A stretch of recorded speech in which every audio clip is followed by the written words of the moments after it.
మహాభారతం. మొట్టమొదటగా యుద్ధానికి తలపడినవాడు భీముడు. అతను భయంకరమైన సింహనాదం చేసి కౌరవసేన మీదికి వచ్చాడు. అతన్ని దుర్యోధన, దుశ్శాసన, దుర్ముఖ, దుస్సహాదులు అనేక మంది చుట్టుముట్టారు. వారినందరినీ ఉపపాండవులు, అభిమన్యుడు, నకుల సహదేవులు, దృష్టద్యుమ్నుడు మొదలైన వాళ్ళు ఎదుర్కొన్నారు. ఇలా ఆరంభమైన యుద్ధం అన్ని రంగాలకు వ్యాపించింది. మొట్టమొదటగా ద్వంద్వయుద్ధం భీష్ముడికి అర్జునుడికి మధ్య జరిగింది. ఎవరూ ఎవరికి తీసిపోకుండా యుద్ధం చేశారు. ఆ వెంటనే సాత్యకి కృతవర్మతోనూ, అభిమన్యుడు బృహద్బలుడితోనూ, అంటే అతను కోసలరాజు, భీముడు దుర్యోధనుడితోనూ, దుశ్శాసనుడు నకులుడితోనూ, దుర్ముఖుడు సహదేవుడితోనూ, ధర్మరాజు శల్యుడితోనూ, దృష్టద్యుమ్నుడు ద్రోణుడితోనూ, దృష్టకేతువు బాహ్లికుడితోనూ, ఘటోత్కచుడు అలంబసుడితోనూ, శిఖండి అశ్వత్థామతోనూ, విరాటుడు భగదత్తుడితోనూ, ద్రుపదుడు సైంధవుడితోనూ ద్వంద్వయుద్ధాలు చేశారు. ఎవరూ ఓడలేదు. దొమ్మియుద్ధం కూడా విస్తారంగా జరిగింది. మొత్తం యుద్ధంలో భీష్ముడు వీర విహారం చేసి అందరికన్నా ఎక్కువగా రాణించాడు. మిట్ట మధ్యాహ్నం కావస్తుండగా ఆయన పాండవ సేనలో జొరబడి వెంబడి దుర్ముఖుడు, కృతవర్మ, కృపుడు, శల్యుడు, వివింశతి ఆయనకి రక్షకులుగా ఉన్నారు. భీష్ముడు తమ సేనను నాశనం చేస్తూ రావడం చూసి అభిమన్యుడు అలిగి భీష్ముడిపై తలపడి భీష్ముడి జెండా పడగొట్టి భీష్ముడి వెంట ఉన్న యోధులందరితోనూ భయంకరంగా యుద్ధం చేసి అపర అర్జునుడనిపించాడు. త్వరలోనే అభిమన్యుడికి అండగా భీముడు, విరాటుడు, అతని కొడుకులు, సాత్యకి, దృష్టద్యుమ్నుడు మొదలైన వారు 10 మంది యోధులు వచ్చారు. ఉత్తరుడు ఒక ఏనుగెక్కి శల్యుడి మీదకి వచ్చాడు. ఇద్దరికీ జరిగిన యుద్ధంలో ఉత్తరుడు దెబ్బతిని పడిపోయాడు. అది చూసి ఉత్తరుడి అన్న అయిన శ్వేతుడు ఒకేసారి 7 కౌరవ యోధులను ఎదుర్కొని భయంకరమైన యుద్ధం చేశాడు. ఆ యుద్ధంలో శల్యుడికి వెంట్రుకవాసిలో చావు తప్పింది. అయితే శ్వేతుణ్ణి భీష్ముడి నుంచి కాపాడడానికి పాండవ యోధులు గొప్ప ప్రయత్నం చేశారు. దీని ఫలితంగా ఉభయపక్షాల యోధుల మధ్య తీవ్రమైన దొమ్మియుద్ధం జరిగింది. మిగిలిన కౌరవ యోధులను పారిపోగొట్టిన శ్వేతుడు భీష్ముడికి ఎదురుగా నిలిచి గొప్ప యుద్ధం చేశాడు. శ్వేతుడు ఆ సమయంలో అడ్డుపడకపోతే భీష్ముడు పాండవసేనను విపరీతంగా ధ్వంసం చేసి ఉండేవాడు. అతను భీష్ముడితో యుద్ధం చేయడమే కాక భీష్ముడు వెనక్కి తిరిగిపోయేటట్టు కూడా చేశాడు. పాండవులు హర్షధ్వానాలు చేశారు. భీష్ముడు వెనక్కి తగ్గగానే శ్వేతుడు ధృతరాష్ట్రుడి కొడుకులున్న చోటికి వచ్చాడు. అతను కౌరవసేనను ధ్వంసం చేస్తూ ఉండడం చూసి భీష్ముడు మళ్ళా అతన్ని ఎదుర్కొన్నాడు. భీష్ముడికి అండగా 8 మంది కౌరవ యోధులు వచ్చి శ్వేతుడిపై బాణవర్షం కురిపించారు. శ్వేతుడు అంతమందిని ప్రతిఘటించి పోరాడుతూ భీష్ముడికి చెయ్యి కాలు ఆడకుండా చేశాడు. చూసేవారికి భీష్ముడు ఓడిపోతాడనే అనిపించింది. వారిద్దరి మధ్య జరిగిన యుద్ధంలో శ్వేతుడి రథం ధ్వంసమైంది. భీష్ముడిని చంపడానికి గద తీసుకుని శ్వేతుడు అతని రథం మీదికి వచ్చాడు. అతను విసిరిన ఆ గదతో భీష్ముడి రథం చూర్ణమైంది. కానీ అలా అవుతుందని తెలిసి భీష్ముడు ముందుగానే రథం దిగి మరొక రథం మీదకి ఎక్కి శ్వేతుడిపైకి వచ్చాడు. శ్వేతుడు రథం పోగొట్టుకుని నేల మీద నిలబడి ఉండడం చూసి సాత్వికి, భీముడు, అభిమన్యుడు మొదలైన అనేక మంది యోధులు అతనికి అండగా వచ్చారు. అయితే భీష్ముడు వారినందరినీ దూరాన్ని నిలవగొట్టాడు. తర్వాత భీష్ముడు ప్రయోగించిన ఒక్క బాణం శ్వేతుడి ప్రాణాలు లాగేసింది. మహారథుడు, పాండవ సేనాపతులలో ఒకడు అయిన శ్వేతుడి మరణం పాండవులకు తీరని దుఃఖము, కౌరవులకు అమితానందము కలిగించింది. శ్వేతుడు చావగానే అతని తమ్ముడు శంఖుడనేవాడు మండిపడి కృతవర్మ వెంట ఉన్న శల్యుడిపైకి యుద్ధానికి వచ్చాడు. 7 కౌరవ యోధులు శల్యుడికి అండగా వచ్చారు. శంఖుడిపైకి భీష్ముడు మృత్యుదేవతలాగా వచ్చి పడ్డాడు. అర్జునుడు శంఖుడికి తోడు వచ్చాడు. శల్యుడు శంఖుడి రథాన్ని విరగ్గొట్టేసరికి శంఖుడు అర్జునుడి రథం ఎక్కాడు. భీష్ముడు అర్జునుడిని విడిచిపెట్టి ద్రుపదుడిపైకి వెళ్ళి ద్రుపదుడి సేనను కార్చిచ్చులాగా తన బాణాలతో నాశనం చేయసాగాడు. ఆ సమయంలో భీష్ముడిని చూసి పాండవ వీరులు వణికిపోయారు. ఆయనను నిరోధించడం వారికి సాధ్యం కాలేదు. అంతలో సూర్యాస్తమయమైంది. ఉభయపక్షాల వారు యుద్ధం చాలించి తమ తమ శిబిరాలకు వెళ్ళిపోయారు. భీష్ముడు చేసిన దారుణ యుద్ధానికి దుర్యోధనుడు పరమానందం చెందాడు. కానీ ధర్మరాజు మొదటి రోజు తమకు కలిగిన నష్టానికి విచారిస్తూ కృష్ణుడి వద్దకు వెళ్ళి భీష్ముడు ఎంత యుద్ధం చేశాడు, మన సేనను ఎండుగడ్డిని దహించినట్టు ధ్వంసం చేశాడు కదా, భీష్ముడిని జయించడం ఎవరి వల్ల అవుతుంది? ఆయనను ఎదిరించడం నాదే బుద్ధి తక్కువ. కృష్ణ, అరణ్యాలకు పోయి బతుకుతాను. ఈ రాజులందరికీ చావు తప్పించిన వాణ్ణి అవుతాను. రాజ్యకాంక్ష నన్ను దుస్థితికి తెచ్చింది. నా తమ్ములందరూ గాయపడ్డారు. బ్రతికి ఉన్నంత కాలము తపస్సు చేసుకుంటాను. నాకు కర్తవ్యం ఏమిటో వెంటనే చెప్పు. యుద్ధంలో అర్జునుడు తటస్థంగా ఉంటున్నాడు. భీముడు ఒక్కడే తెగబడి యుద్ధం చేస్తున్నాడు. భీష్ముడి చేతిలో మాకందరికీ చావు రాసిపెట్టి ఉంది అని శోకంలో మతి చెడి మాట్లాడాడు. కృష్ణుడు ధర్మరాజును ఓదారుస్తూ, నువ్వు అలా దిగులు పట్టం భావ్యం కాదు. నీ తమ్ములు త్రిలోకశూరులు సాత్యకి, విరాటుడు, ద్రుపదుడు, దృష్టద్యుమ్నుడు లాంటి మహారథులు అనేక మంది నీకు అండగా ఉన్నారు. నీకు విచారం దేనికి? శిఖండి భీష్ముడిని చంపడానికి పుట్టినవాడే కదా అన్నాడు. అప్పుడు ధర్మరాజు దృష్టద్యుమ్నుడితో, నిన్ను సేనాపతిగా చేయమని కృష్ణుడు మమ్మల్ని ఆదేశించాడు. అందుచేత నువ్వు కౌరవసేనలను సంహరించాలి. నీ వెనక మేమంతా ఉంటాము అన్నాడు. దానికి దృష్టద్యుమ్నుడు, రాజా, నేను ద్రోణుణ్ణి చంపడానికి పుట్టినవాణ్ణి. భీష్ముణ్ణి, ద్రోణుణ్ణి, కృపుణ్ణి, శల్యుణ్ణి, మిగిలిన అందరి యోధులను నేను ఎదుర్కొంటాను అన్నాడు. క్రౌంచ వ్యూహం శత్రువులను నాశనం చేస్తుందట. దేవాసుర యుద్ధం అప్పుడు ఇంద్రుడికి బృహస్పతి ఆ వ్యూహం చెప్పారట. అది అందరికీ తెలీదు. రేపు మన సేనను క్రౌంచ వ్యూహంలో నిలబెట్టు అన్నాడు ధర్మరాజు. మర్నాడు తెల్లవారింది. రెండవ రోజు యుద్ధానికి పాండవసేన క్రౌంచ వ్యూహంలో నిర్మించబడింది. దానికి ముందు ఈరోజు అర్జునుడు నిలబడ్డాడు. ఈ వ్యూహానికి తలబడ్డ ద్రుపదుడు తన సేనలతో నిలిచాడు. ధర్మరాజు తోక వద్ద భీమ, దృష్టద్యుమ్నులు రెక్కల స్థానంలోనూ ఉన్నారు.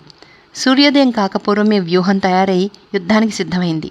పాండవసేన క్రౌంచ వ్యూహంలో ఉండడం చూసి భీష్మ, ద్రోణులు, దుర్యోధనాదులు కలిసి తమ సేనకు ప్రతి వ్యూహం పన్నారు.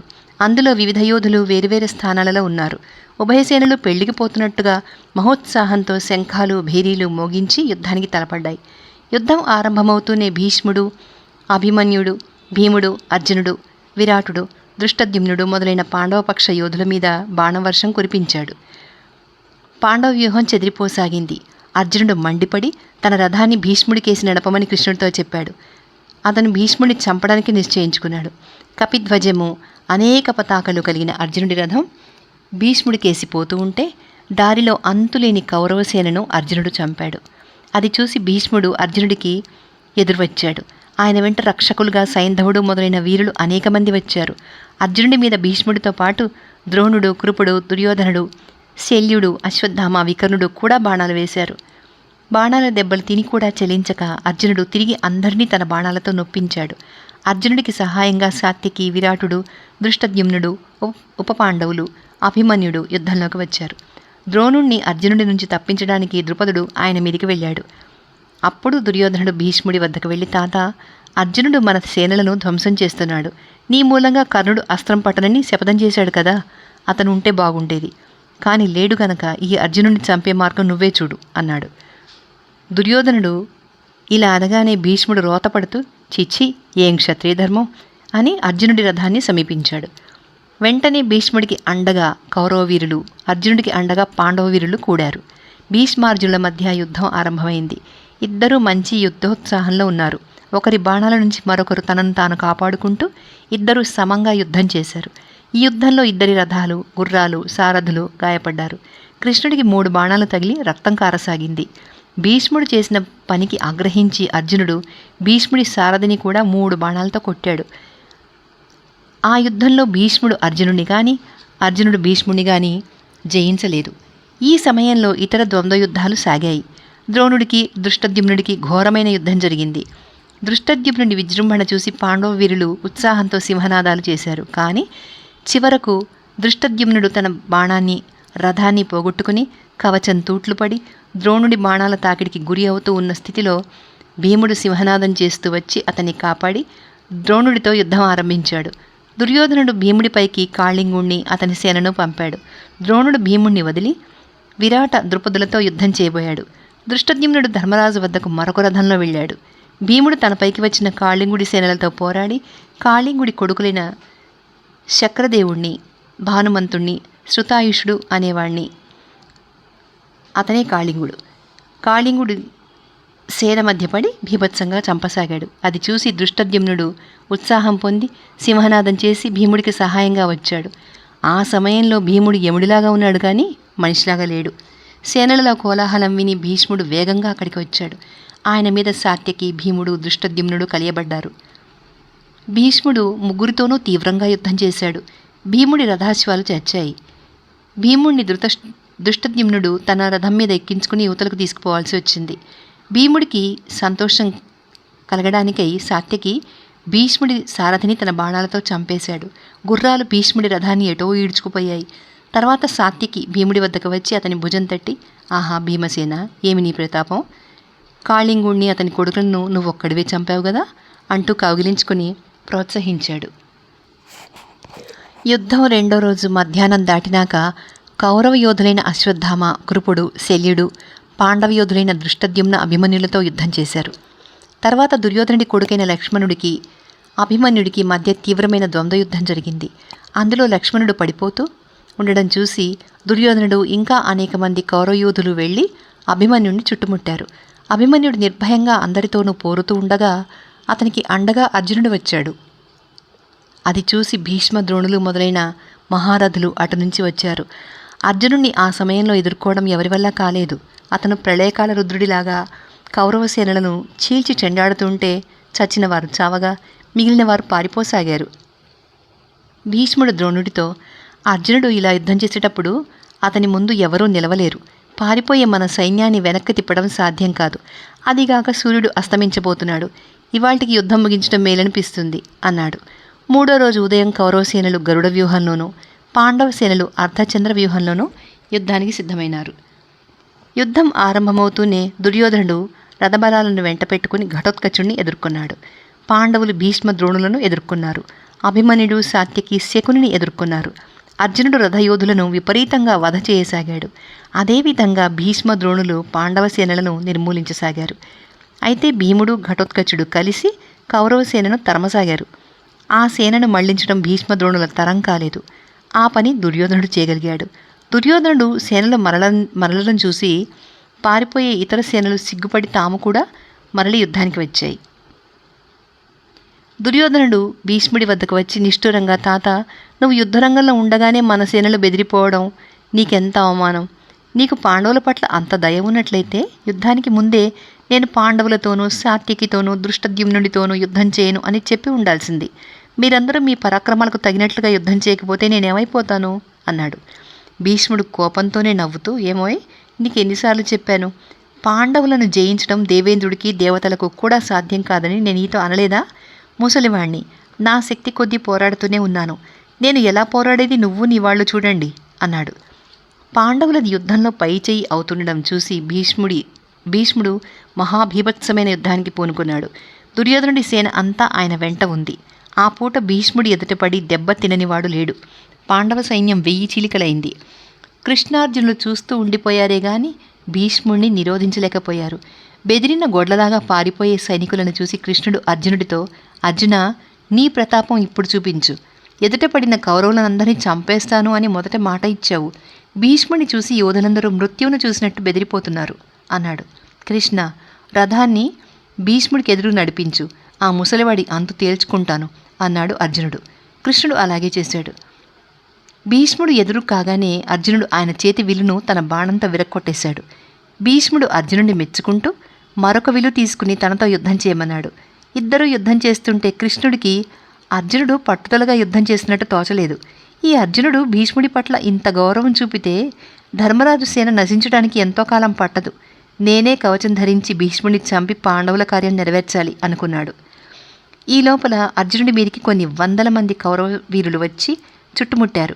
ఆ స్థితిలో సాత్యకి అర్జునుడికి అండగా వచ్చాడు. అతను పారిపోయే వారిని నిలవమని హెచ్చరించాడు. కృష్ణుడు సాత్యకితో, సాత్యకి, పోయేవాళ్ళని పోని, మిగిలిన వారిని కూడా పారిపోని. ఈ భీష్ముణ్ణి, ద్రోణుణ్ణి, మిగిలిన కౌరవ యోధులను నా చక్రాయుధంతో చంపి ధర్మరాజుకు పట్టం కడతాను అన్నాడు.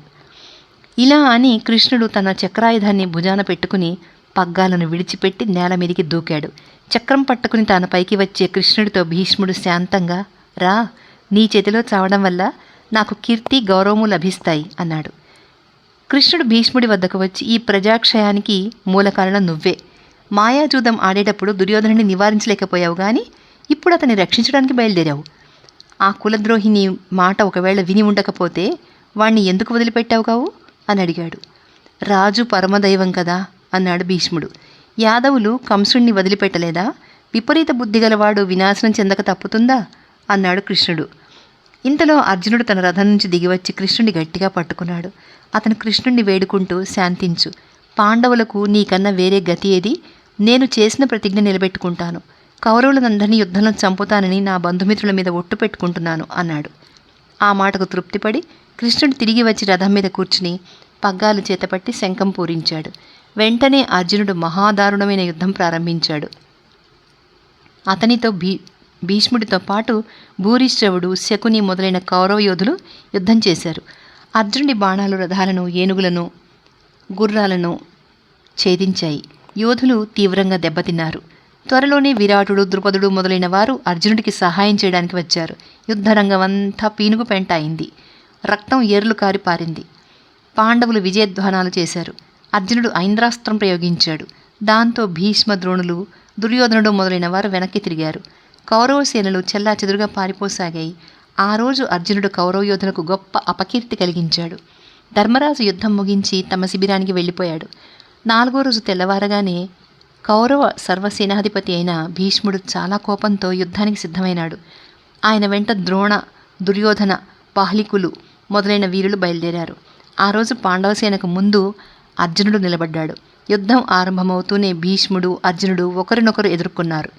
ద్రోణుడు, కృపుడు, శల్యుడు, వివింశతి, దుర్యోధనుడు మరికొందరు కూడా అర్జునుడిపైకి వచ్చారు. అలా వచ్చిన కౌరవ వీరులను అభిమన్యుడు ఎదుర్కొన్నాడు. అర్జున, అభిమన్యులకు దృష్టద్యుమ్నుడు తోడు వచ్చి అనంతరం జరిగిన యుద్ధంలో సామ్యమణి అనే యోధుడి కొడుకును చంపాడు. అప్పుడు దృష్టద్యుమ్నుడి మీదకు శల్యుడు వచ్చాడు. ఇద్దరూ 2 గడియల పాటు సమయుద్ధం చేశారు. ఇంతలో శల్యుడిపైకి అభిమన్యుడు వచ్చి పడ్డాడు. శల్యుడిని రక్షించడానికి వచ్చిన దుర్యోధన, దుశ్శాసన, దుర్మర్షణ, దుస్సహ, దుర్ముఖ, చిత్రసేనాదులు అభిమన్యుడిని చుట్టుముట్టారు. అప్పుడు భీముడు, దృష్టద్యుమ్నుడు, ఉపపాండవులు, నకుల సహదేవులు, అభిమన్యుడు వీళ్ళు 10 మంది, దుర్యోధనాదులు 10 మందితో యుద్ధం చేశారు. ఆ యుద్ధంలో భీముడు గద పట్టుకుని శల్యుడి మీదికి బయలుదేరాడు. అది చూసి దుర్యోధనుడు ఏనుగుల సేనను ముందుంచుకుని భీముడిని ఎదుర్కొన్నాడు. భీముడు గర్జిస్తూ గదతో సహా రథం నుంచి దిగి ఏనుగులను ఎడాపెడా చంపడం మొదలుపెట్టాడు. మిగిలిన 9 మంది పాండవ యోధులు వెనక నుంచి అతన్ని కాపాడారు. ఆ యుద్ధంలో అనేక ఏనుగులు, గజయోధులు చావడం జరిగింది. ఆ సేన మాగధుడిది. అందుచేత మాగధుడు ఐరావతం లాంటి గొప్ప ఏనుగునెక్కి దాన్ని అభిమన్యుడి రథం మీదికి పురిగొల్పాడు. అభిమన్యుడు ఆ ఏనుగును, మాగధుడిని కూడా బాణాలతో కొట్టి చంపేశాడు. ఆ తర్వాత భీముడి పీడనకు తట్టుకోలేక అనేక ఏనుగులు వెనక్కి తిరిగి కౌరవ సేనలనే తొక్కుతూ పారిపోయాయి. భీముడిని చంపడానికి వచ్చిన కౌరవ వీరులకు, భీముడిని కాపాడుతున్న పాండవ వీరులకు మధ్య తీవ్రంగా యుద్ధం జరిగింది. పాండవ వీరులలో విజృంభించి యుద్ధం చేసి అందరినీ పీడించినవాడు సాత్యకి. అతని దెబ్బకు ఎవరూ తట్టుకోలేకుండా ఉన్న స్థితిలో భూరిశ్రవుడు అతనితో యుద్ధానికి తలపడ్డాడు. కానీ సాత్యకి ఆయనను పారదోలాడు. అప్పుడు ఉభయపక్షాల యోధులకు జరిగిన యుద్ధంలో భీముడు ప్రముఖంగా పోరాడుతూ ధృతరాష్ట్రుడి కొడుకులను సుషేనుడు, జలసంధుడు, వీరబాహుడు, భీమరథుడు, సులోచనుడు అనేవారిని వరుసగా చంపాడు. భీష్ముడు అది చూసి భీముణ్ణి ముట్టడించమని తన మహారథులను ఆదేశించాడు. వారిలో భగదత్తుడు, నరకాసురుడి కొడుకు, ఒక మదగజాన్ని ఎక్కి భీముడిపైకి వచ్చాడు. అభిమన్యుడు మొదలైన వాళ్ళు భగదత్తుడి మీద, అతని ఏనుగు మీద బాణవర్షం కురిపించి బాధించారు. భగదత్తుడు గాయపడిన ఏనుగును పాండవసేనల పైకి పురిగొల్పాడు. ఇంతేకాక భగదత్తుడు భీముణ్ణి ఒక బాణంతో మూర్ఛపోగొట్టి సింహనాదం చేశాడు. అది చూసి ఘటోత్కచుడు కోపావేశం చెంది మరొక మదగజం మీద వచ్చి భగదత్తుడిపై కలియబడ్డాడు. వాళ్ల యుద్ధం దారుణంగా పరిణమించింది. అందులో భగదత్తుడు చస్తాడని శంకించి మహారథుడు, సేనాపతి అయిన భగదత్తుడిని కాపాడుకోవడానికి ద్రోణుడు, దుర్యోధనుడు మొదలైన వారు సహాయం వెళ్లారు. వెంటనే ఘటోత్కచుడికి సహాయంగా పాండవ యోధులు వచ్చారు. ఘటోత్కచుడి యుద్ధం చూసి భీష్ముడికి అసహ్యం వేసింది. ఆయన ద్రోణుడితో, ఈ ఘటోత్కచుడు విజృంభించి ఉన్నాడు, వాడికి సహాయం కూడా బలంగా ఉంది, మనం అలసి ఉన్నాం, అందుచేత ఇవాళకు యుద్ధం చాలిద్దాం అన్నాడు. ఈ మాట అందరికీ నచ్చింది. అందరూ ఉపాయంగా ఘటోత్కచుడి యుద్ధం నుంచి బయటపడి యుద్ధరంగం నుంచి వెళ్ళిపోసాగారు. అప్పుడు పాండవులు శంఖాలు పూరించి సింహనాదాలు చేసి భీముణ్ణి, ఘటోత్కచుడిని పొగుడుతూ తమ శిబిరాలకు వెళ్ళిపోయారు.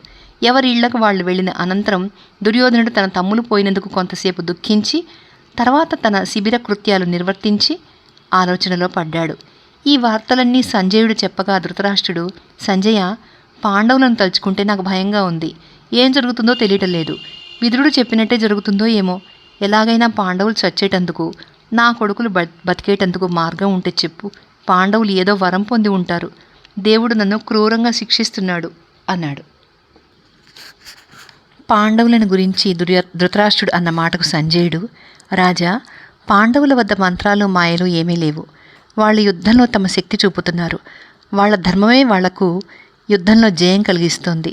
నీ కొడుకులు చేసిన దుష్కర్మలు విషవృక్షమై వారిని నాశనం చేస్తున్నాయి. నీకు ఎంతమంది హితం చెప్పలేదు? నువ్వు మాత్రం విన్నావా? విదురుడు, భీష్మద్రోణులు, నేను ఎంతో చెప్పాం. నీకవి ఏమాత్రం రుచించలేదు. ఇప్పుడు నువ్వు నన్ను అడిగినట్టే శిబిరంలో రాత్రివేళ దుర్యోధనుడు భీష్ముడిని కూడా అడిగాడు అంటూ జరిగిందంతా చెప్పాడు. తాత, నువ్వు, ద్రోణుడు, కృపుడు, ఇతర మహారథులు నా కోసం ప్రాణాలొడ్డి పోరాడుతున్నా కూడా పాండవుల ముందు నిలవలేకుండా ఉన్నారు.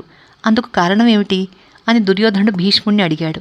దానికి భీష్ముడు, నాయనా, నీకు చాలాసార్లు చెప్పాను, మళ్ళా చెప్తున్నాను, పాండవులతో సంధి చేసుకో. నువ్వు నీ తమ్ములు సుఖంగా ఉండండి. కృష్ణుడు పాండవులకు అండగా ఉండగా వారినెవరూ చంపలేరు అంటూ అతనికి విశ్వోపాఖ్యానం ఇలా చెప్పాడు. ఒకసారి బ్రహ్మదేవుడు గంధమాదన పర్వతం మీద కూర్చుని ఉండగా దేవతలు, ఋషులు వచ్చి ఆయన చుట్టూ చేరారు. ఆ సమయంలో ఆకాశంలో కాంతివంతమైన విమానం ఒకటి వారికి కనిపించింది. బ్రహ్మ దాన్ని చూసి చేతులు జోడించి ధ్యానించాడు. అది చూసి దేవతలు, ఋషులు లేచి నిలబడి నమస్కారాలు చేశారు.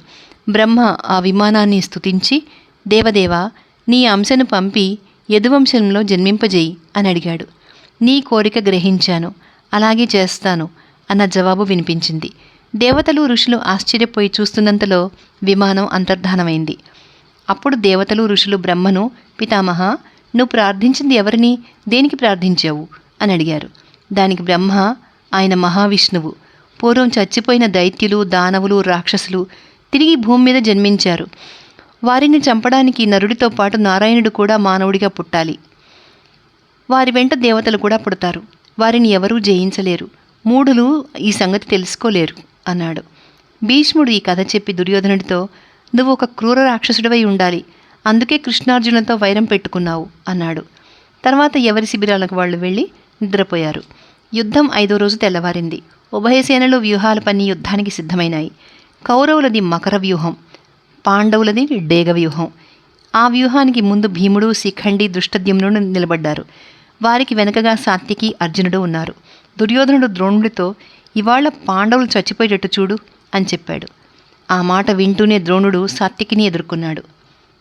సాత్యకికి తోడుగా భీముడు, ద్రోణుడికి తోడుగా భీష్మ, శల్యులు వచ్చి యుద్ధం చేశారు. భీష్మ, ద్రోణులు చేసే దారుణ యుద్ధాన్ని ఎదుర్కొనేటందుకు అభిమన్యుడు, ఉప పాండవులు, శిఖండి వచ్చారు. శిఖండితో భీష్ముడు యుద్ధం చేయలేదు. ద్రోణుడు శిఖండిని భయంకరంగా ఎదుర్కొనేసరికి శిఖండి నిలవలేక తప్పుకుని వెళ్ళాడు. అప్పుడు పాండవుల వెంట అర్జునుడు వచ్చి భీష్ముడి పైన తలపడ్డాడు. ఇద్దరూ పట్టుదలతో యుద్ధం చేశారు. అదే సమయంలో ఉభయపక్షాల వీరులు విజృంభించి యుద్ధం చేశారు. ఆ యుద్ధంలో సేనలు అపారంగా నష్టమైనాయి. ఈ 5వ రోజు యుద్ధంలో ముఖ్యంగా చెప్పుకోదగిన ఘట్టాలు ఏంటంటే, అశ్వత్థామకు అర్జునుడికి జరిగిన యుద్ధంలో అర్జునుడు అశ్వత్థామ ధరించిన కవచాన్ని తన బాణాలతో ఛేదించాడు. దాన్ని అశ్వత్థామ లక్ష్యపెట్టక సాహసంతో పోరసాగాడు. కానీ అర్జునుడు అశ్వత్థామ గురుపుత్రుడు అని అతన్ని వదిలేసి ఇతర శత్రువులను వెతుక్కుంటూ వెళ్ళాడు. దుర్యోధనుడికి, భీముడికి ఈరోజు గొప్ప యుద్ధం జరిగింది. అభిమన్యుడు లక్ష్మణకుమారుడితో చేసిన యుద్ధంలో కృపుడు లక్ష్మణకుమారుని రక్షించి అవతలికి తీసుకుపోయాడు. ఆ రోజు సాత్యకి విజృంభించి కౌరవ సేనలను బీభత్సం చేస్తూ ఉండడం చూసి దుర్యోధనుడు అతనిపైకి అనేక రథాలను పంపాడు. సాత్యకి అస్త్రాలతో ఆ రథికులందరినీ నానా తిప్పలు పెడుతూ ఆ సేనకు నాయకుడైన భూరిశ్రవుడిపైకి వచ్చాడు. భూరిశ్రవుడు గొప్ప యోధుడు. ఆయన చేసే యుద్ధానికి తట్టుకోలేక సాత్యకికి అండగా ఉన్న యోధులందరూ చెల్లాచెదురుగా పారిపోసాగారు. అప్పుడు సాత్యకి కొడుకులు వచ్చి భూరిశ్రవుని చుట్టుముట్టి భూరిశ్రవుడి చేతిలో చావు దెబ్బలు తిన్నారు. వారు పడిపోవడం చూసి సాత్యకి కోపోద్రేకంతో భూరిశ్రవుడితో ద్వంద్వయుద్ధం సాగించాడు. ఇద్దరి రథాలు ధ్వంసమైనాయి. వారు కత్తులు తీసుకుని నేలపై నిలబడ్డారు. ఆ సమయంలో భీముడు వచ్చి సాత్యకిని తన రథంలోకి తీసుకున్నాడు. అలాగే భూరిశ్రవుణ్ణి దుర్యోధనుడు తన రథంలో తీసుకుపోయాడు. సూర్యాస్తమయం అయ్యే సమయానికి 2 పక్షాల సేనలు అలసిపోయి యుద్ధం సాగించలేక తమ తమ శిబిరాలకు వెళ్ళిపోయాయి. 6వ రోజు తెల్లవారగానే మళ్లీ యుద్ధం ప్రారంభమైంది. పాండవ సేనలు మకర వ్యూహము, కౌరవ సేనలు క్రౌంచ వ్యూహము ధరించాయి. కానీ ఈ వ్యూహాలు భగ్నం కావడానికి ఎంతోసేపు పట్టలేదు. ఆరంభంలోనే భీముడికి, ద్రోణుడికి పడింది. ద్రోణుడు భీముడిని బాణాలతో తీవ్రంగా కొట్టాడు. భీముడు మండిపడి ద్రోణుడి సారథిని చంపాడు. ద్రోణుడు తన రథాన్ని తానే నడుపుకుంటూ యుద్ధం చేసి పాండవ సేనలను చిందరవందర చేసేశాడు. ఇందులో భీష్ముడు ద్రోణుడికి తోడయ్యాడు. ఇదే విధంగా భీమార్జునులు కౌరవసేన వ్యూహాన్ని చిన్నాభిన్నం చేశారు. యుద్ధం దుమ్యుద్ధంగా పరిణమించింది. భీముడు భీష్ముని లెక్క చేయక ధృతరాష్ట్రుడి కొడుకులను చంపే నిశ్చయంతో కౌరవసేన ప్రవేశించాడు. వాళ్ళు అతని ప్రాణాలతో పట్టుకోవాలనుకుని చుట్టుముట్టారు. భీముడు అది గమనించి గద తీసుకుని రథం నుంచి కిందికి దూకి తన చుట్టూ ఉన్న కౌరవసేనను నిర్మూలించసాగాడు. ద్రోణుడితో యుద్ధం చేసిన ధృష్టద్యుమ్నుడు దూరంగా ఉన్న భీముడి రథం చూసి ద్రోణుడిని విడిచి భీముడి రథాన్ని చేరడానికి వచ్చి రథం ఖాళీగా ఉండడం చూసి సారథిని భీముడేమైనాడు అని అడిగాడు. దానికి సారథి విశోకుడు, రాజా, నన్ను 2 గడియలు ఇక్కడే ఉండమని భీముడు కౌరవ సైన్యంలో జొరబడ్డాడు అన్నాడు. భీముడికి అపాయం కలుగుతుందని శంకించి ధృష్టద్యుమ్నుడు తాను కూడా అతని మార్గానే బయలుదేరాడు. కొంత దూరం వెళ్ళేసరికి భీముడు దారిలో అడ్డమైన ఏనుగులను సైనికులను చంపుతూ ధృష్టద్యుమ్నుడికి కనిపించాడు. అంతలోనే కౌరవయోధులు భీముడిని చుట్టుముట్టి అతని మీద బాణవర్షం కురిపించారు. ధృష్టద్యుమ్నుడు వచ్చి చేరేసరికి భీముడు ఒళ్లంతా నెత్తుర్లు కారుతూ మృత్యుదేవతలాగా కనిపించాడు. ధృష్టద్యుమ్నుడు అతన్ని తన రథం మీద ఎక్కించుకుని అతని శరీరంలో గుచ్చుకున్న బాణాలని పెరికి కౌగిలించుకున్నాడు. ఈ లోపల ధృతరాష్ట్రుడి కొడుకులు భీముణ్ణి ధృష్టద్యుమ్నుడిని కూడా ఒకే దెబ్బతో చంపేయాలని వచ్చిపడ్డారు. వారి బాణాల వర్షంలో మునిగి కూడా ధృష్టద్యుమ్నుడు చెలించక వారినందరినీ సమ్మోహనాస్త్రంతో మూర్ఛపోగొట్టాడు. అంతలో ద్రోణుడు వచ్చి ప్రజ్ఞాస్త్రం ప్రయోగించి మూర్ఛపోయిన వారందరినీ లేవగొట్టాడు. ఇంతలో ధర్మరాజు భీమ ధృష్టద్యుమ్నులు ఏమైనది తెలియక అభిమన్యుడు మొదలైన 12 మంది యోధులను పంపాడు. వారిని చూడగానే భీమ ధృష్టద్యుమ్నులు మరింత ఉత్సాహంగా యుద్ధం చేయసాగారు. అంతలో ధృష్టద్యుమ్నుడికి తన తండ్రి ద్రుపదుడు ద్రోణుడి దెబ్బకు తట్టుకోలేక పారిపోవడం కనిపించింది. అతను ద్రోణుడితో తలపడి తన రథాన్ని సారథిని కోల్పోయి వేగంగా అభిమన్యుడి రథం ఎక్కాడు. ద్రోణుడు పాండవ సేనలను అల్లకల్లోలం చేస్తుంటే భీముడు ధృష్టద్యుమ్నుడు ఏమీ చేయలేకపోయారు. ద్రోణుడి పరాక్రమాన్ని ఉభయసేనలు మెచ్చుకున్నాయి. భీముణ్ణి పట్టుకునే ఆలోచన దుర్యోధనాదులకు మళ్లీ వచ్చింది. కానీ ధర్మరాజు పంపిన అభిమన్యుడు మొదలైన వారు వాళ్లను తరిమేశారు. భీముడు మాత్రం ఆ దుర్యోధనాదులు తనకు అందుబాటులోకి వచ్చి కూడా ప్రాణాలతో తప్పించుకుపోయినందుకు కలతపడ్డాడు. యుద్ధరంగం దక్షిణ పార్శ్వంలో అర్జునుడు విజృంభించి అంతులేని శత్రుసేనలను నిర్మూలించాడు. సూర్యుడు పడమటకి దిగుతూ ఉండగా దుర్యోధనుడికి భీముడిని చంపాలని తీవ్రమైన కోరిక పుట్టింది. అతను భీముడిని ఎదుర్కొని భీముడి చేత తన గొడుగు ధ్వజము విరక్కొట్టించుకుని చివరకు చావుదెబ్బలు తిని కురుపుడి రథంలో విశ్రాంతి తీసుకున్నాడు. అప్పుడు ధృష్టకేతువు, అభిమన్యుడు, ఉప పాండవులు, కేకయులు ధృతరాష్ట్రుడి కొడుకుల మీద యుద్ధం సాగించారు. ఉభయపక్ష వీరుల మధ్య జరిగిన యుద్ధంలో దుష్కర్ణుడు అనేవాడు చచ్చాడు. కొంతసేపటికి సూర్యుడు అస్తమించాడు. 2 సేనలు శాంతించాయి. యుద్ధం చాలించి దుర్యోధనుడు తమ శిబిరానికి తిరిగి వెళ్ళాడు. ధర్మరాజు భీముణ్ణి ధృష్టద్యుమ్నుణ్ణి సంతోషంతో కౌగిలించుకుని తాను కూడా తమ శిబిరానికి తిరిగి వెళ్ళాడు. కొంత విశ్రాంతి తీసుకున్న తర్వాత దుర్యోధనుడు భీష్ముడితో, తాత, మనం ఎంతో అభేద్యమైన వ్యూహాలను పన్నినా పాండవులు వాటిని భగ్నం చేసి విజృంభిస్తున్నారు. భీముడు ఇవాళ మన క్రౌంచ వ్యూహంలో చొరపడి నన్ను చాలా పీడించాడు. వాడి భయంకరాకారం చూసి నేను మూర్ఛపోయాను. నా మనసు ఆందోళన పడుతోంది. నీ అనుగ్రహంతో పాండవులను చంపి జయం పొందుదామని నా ఆశ అన్నాడు. దానికి భీష్ముడు, నాయనా, నీకు జయం కలగాలని నేను శాయశక్తిలా పాటుపడుతున్నాను. ఏమాత్రం ఒళ్ళు దాచుకోవటలేదు. పాండవుల పక్షాన పోరుతున్నవారు శూరులు, మహారథులు, అస్త్రవేత్తలును. అన్నిటికీ తెగించి పోరాడుతున్న ఆ వీరులను సులభంగా జయించడం సాధ్యపడదు. నేను నా ప్రాణాలను లక్ష్యపెట్టకుండా నీకోసం యుద్ధం చేస్తున్నాను. నీకోసం అవసరమైతే 3 లోకాలను భస్మం చేయడానికి సిద్ధంగా ఉన్నాను. ఎలాంటి విచారము పెట్టుకోకు అన్నాడు. ఆ మాట విని దుర్యోధనుడు చాలా సంతోషించాడు. భీష్ముడు కొంచెం ఆలోచించి దుర్యోధనుడితో ఇలా అన్నాడు, నీ కోసం పోరాటానికి ఉత్సాహపడుతున్న వారిలో నేను కాక ద్రోణుడు, శల్యుడు, కృతవర్మ, అశ్వత్థామ, సోమదత్తుడు, సైంధవుడు, విందానువిందులు, బాహ్లికుడు, బృహద్బలుడు, చిత్రసేనుడు, వివింశతి మొదలైన మహావీరులు, అనేక వేల రథయోధులు, గజ అశ్వబలాలు సిద్ధంగా ఉన్నాయి. వీరందరూ దేవతలనైనా జయించగలవాళ్లే. అయితే నీ హితం కోరి ఒక మాట చెప్పాలి. ఇంద్రుడితో దేవతలంతా కదిలి వచ్చినా పాండవులను జయించలేరు. అందుచేత పాండవులే నన్ను జయిస్తారో నేనే పాండవులను జయిస్తానో చెప్పడం నాకు సాధ్యం కాదు. ఈ మాట చెప్పి భీష్ముడు దుర్యోధనుడి శరీరానికి తగిలిన గాయాలు మానడానికి విశల్యకరణి అనే మందు ఇచ్చాడు. తర్వాత ఏం జరిగిందో నెక్స్ట్ వీడియోలో చూద్దాం.